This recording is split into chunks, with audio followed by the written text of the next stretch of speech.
EM refuses to carry on walking down tight path. Alright, so this just happened and it annoyed me so much that I decided to come to Reddit to rant about it. So my dog was getting energetic, so I decided to take him for a walk.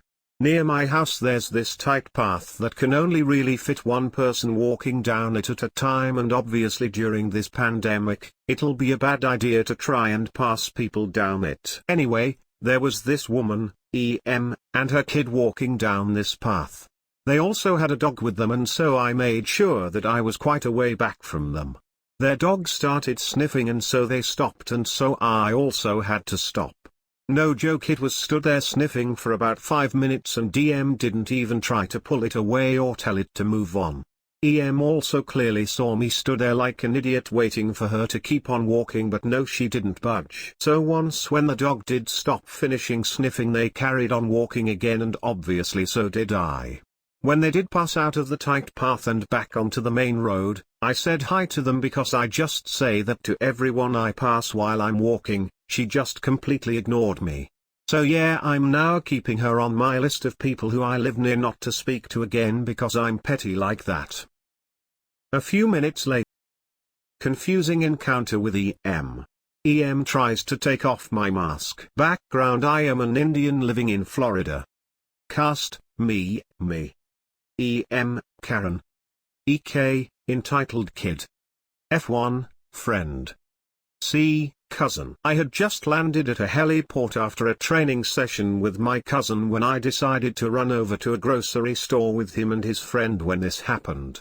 I bought some chicken and some other condiments to go with it, along with peanut butter cups and a Hershey's Original chocolate bar. As I was walking out and getting in my car, I encountered EM and her kid, EK, crying randomly. EM: excuse me?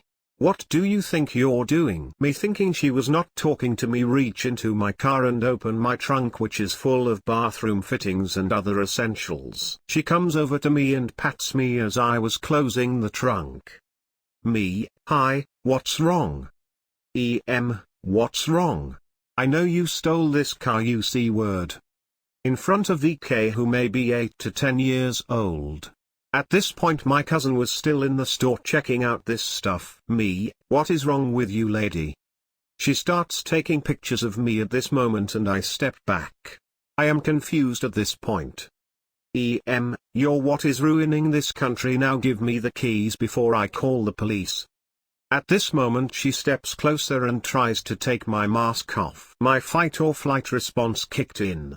I closed the driver's side door of my car and fled to my cousin and his friend for help. My cousin is whiter than me and may pass off as Mexican. He asked her what her problem was and she said I did not belong here and stole the car and what else. The store owner tells us to take it outside or he's calling the cops. My cousin's friend calls the cops on speaker when EM decided to wise up and left us alone. I am confused about what she wanted to gain by picking a fight with me at random with her kid present. A few minutes later, EM almost stops an ambulance from getting to a heart attack patient. This happened at the end of last summer, and I wasn't within earshot for most of it, so I can't give great detail as to what exactly was said, but I'll try my best. Background: I work at a summer day camp, and everyone is like family there. I went to the camp myself, from age 6 to 15 before working there. The staff usually are rehired when possible, especially directors, so returning campers see the same faces every year, so some of the younger staff have known the veteran staff for almost our entire lives. That's why it is very common for the camp counselors to have been campers once themselves like me. This is important to remember, as those involved in this story include both 2 veteran staff, and multiple former campers, now counselors, including me. Okay, now to the story. It is the very last day of camp for the summer. All of the campers have said their goodbyes and have left on their respective buses. The only people left are the staff, and the kids who are in the aftercare program for kids whose parents either work late, or they need to be picked up from camp directly. There is almost no parking, not even enough for staff, so they bus the kids in every day. The staff wrap up their last staff meeting for the season, and we all make our way to the front of camp. One of the counselors, who was I think 2 years older than me, Carter ran up ahead, because the lunch lady, Chris, was about to leave, and wanted to say goodbye. As we were rounding the corner, we hear Carter call out for Chris, and she is laying on the ground. Everyone is ushered into the bus that was going to take us to where the staff parking was, while one of the directors calls the ambulance. Carter is in tears. He was especially close to Chris, not to mention this is the second veteran staff member to be hospitalized that summer. He tells us that he had just said goodbye and turned to walk away. When he glanced back, she was on the ground, and not responding. Chris was a bit of a bigger woman, so everyone was worried about if the CPR would be successful, since the only people there were very small build. Thankfully, another vet staff arrived and he was able to take over CPR, which we later discovered, if it wasn't for him, she would have died. So the ambulance is on the way, but the problem was that the road the camp is on is a major road in our city, and it was right during afternoon traffic rush. Not to mention the street was having construction done, which turned it into a two-lane street. Then a small car pulls up, and it is a mom looking to pick up her kid. One of the staff is quick to tell her to pull off to the side. The driveway is very narrow and can barely fit one bus at a time. She is understanding, and gets out of the way. She even gets out and tries to talk to the staff who are waiting on the bus. I believe she even tried calming some of us down. One of the directors drove a golf cart to go get her kid, so she waited there with us. Enter entitled parent. I am not 100% sure if she was a Karen, or just someone who was a bit dense, but she still nearly caused a woman to lose her life. This big, black SUV pulls up, and already, she sees that something is off. Being the intelligent person she is, she stops her vehicle in the middle of the driveway, and asks what's going on. Again, she is being directed to park off to the side, but she doesn't want to move. The lady just sits there and tells a staff worker that she is there to pick up her kid. Note, Chris collapsed right in front of the entrance to camp, so this woman have a front row view of people performing CPR of this woman. She doesn't have your typical Karen voice, but still, she isn't moving, and keeps asking what was going on. It had been a few minuets now, and you could faintly hear sirens in the distance. The ambulance was near, and this woman was still blocking the only way into the camp. I am still in shock, when I something from next to the bus. At this point, I storm out of the bus, and run over to her. By this time, Carter has noticed the SUV, and has made his way from staying next to Chris, to getting up in this woman's face and just goes to town on her. I can't remember what he says, and it didn't help that he was screaming through his tears, but the lady eventually got the hint and went off to the side. I was ushered back into the bus, this time Carter following behind me. Once we are inside he just breaks down. I am still in shock, when I something from next to the bus. Remember that other mother from before? Well, now Karen was drilling her about what was happening. The first mother, not knowing fully, tried to calmly explain the situation as best as she could. Then the Karen turns to the bus full of crying 20-year-olds. She is right outside my window, but as I am a lower rank, she addresses one of the other staff. I am here to pick up my son. I'm sorry miss, but we are kind of dealing with something. If you could wait. Why am I parked over here? This isn't the pickup. Why won't you let me go pick up my son? Note, Chris had collapsed in the road that runs through camp. There was no way to get any vehicle other than a golf cart into the main camp because they were trying to save a woman's life. The director of the camp comes over, and explains this to her, but Karen isn't having it. I want my son, he is scarred, let me get to my son. Mom, we can send for your son, but are you sure you want him to be here to see this? By now the ambulance has arrived.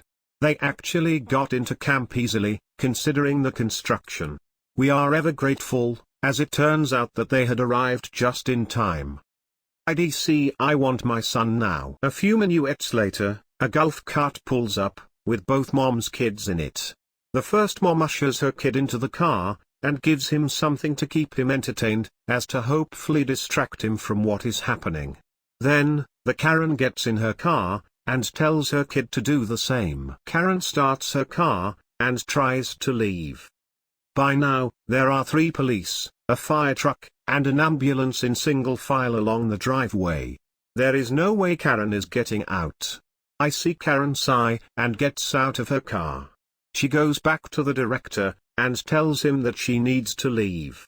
He looks at her, looks at the driveway, clearly not knowing how to respond. He tells her that they can't just move the ambulance, and other first responders' vehicles, just so she can leave. She huffs and crosses her arms. Their exchange continues for another few minutes until a police officer has to come over and tell the woman to get in her car, and stay there. She had been trying to follow the director as he tried to leave the conversation, as to give a statement as to what happened. The mom reluctantly went into her car, and spent the next 10 minutes getting death glares from a bus full of at least 50-something pissed-off staff. A few minutes later, EM yells and slaps a 4-year-old. So, this is me when I was 4. I forgot all about this event until I was reading stories and it reminded me of this.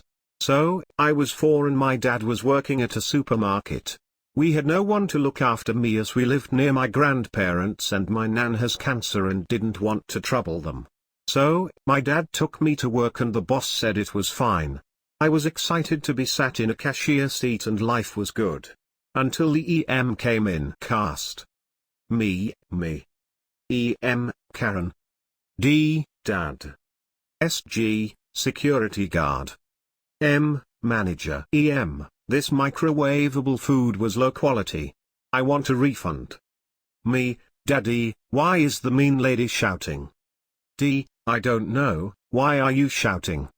EM, didn't you hear me retard? The quality was shit. I started crying as I knew it was a rude word but I didn't know that it wasn't directed at me. EM, stop crying you twat. D, STFU and go to customer service. EM, I want the manager. Now. I stopped crying when I heard the word manager. I wanted to try and impress my dad by saying a big word. Me, manager. D, well done.